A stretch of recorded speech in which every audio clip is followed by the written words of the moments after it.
Alors moi, avant Evocae, j'ai fait une formation, j'ai fait un bac STI2D, option architecture et construction. Suite à ça, j'ai rejoint une école d'archi. J'ai décidé d'arrêter par la suite. Mais je voulais pas rien faire, je voulais être sûr de moi, sûr de savoir ce que je veux faire plus tard. Avant de rejoindre Evocae, j'étais en BUT génie civil à Nîmes. Quand j'ai terminé la première année, j'étais pas dans l'optique de continuer du tout dans le bâtiment. Et en me renseignant un petit peu, j'ai découvert Evocae.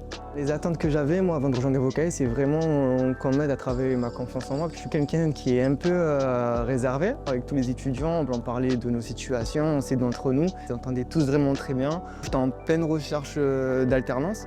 Du coup, il y avait des intervenants qui venaient. Ensuite, j'ai eu du coup un contact d'une personne qui travaillait dans le bâtiment que j'ai pu rencontrer. Et ça a vraiment su me donner des conseils sur la formation, sur ce que je voulais faire plus tard.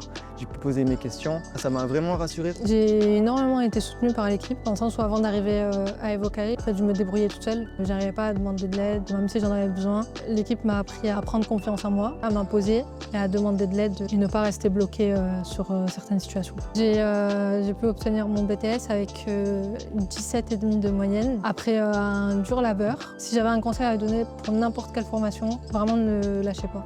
Ça peut être dur à certains moments, j'avais des doutes sur le fait d'obtenir mon BTS et au final je l'ai obtenu avec de très bonnes notes.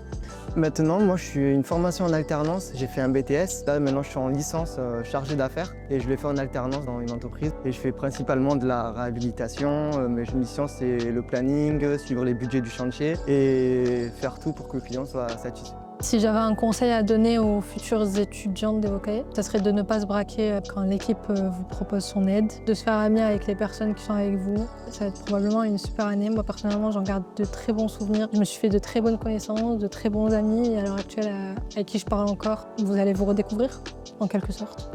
Douter, c'est normal. Si c'est en doute, c'est qu'on se pose déjà les bonnes questions. Rejoindre Evocae. Moi, ça m'a aidé le premier et je pense que ça pourra aider aussi les autres étudiants à vraiment savoir ce qu'on veut faire plus tard, prendre confiance et vraiment être sûr de soi.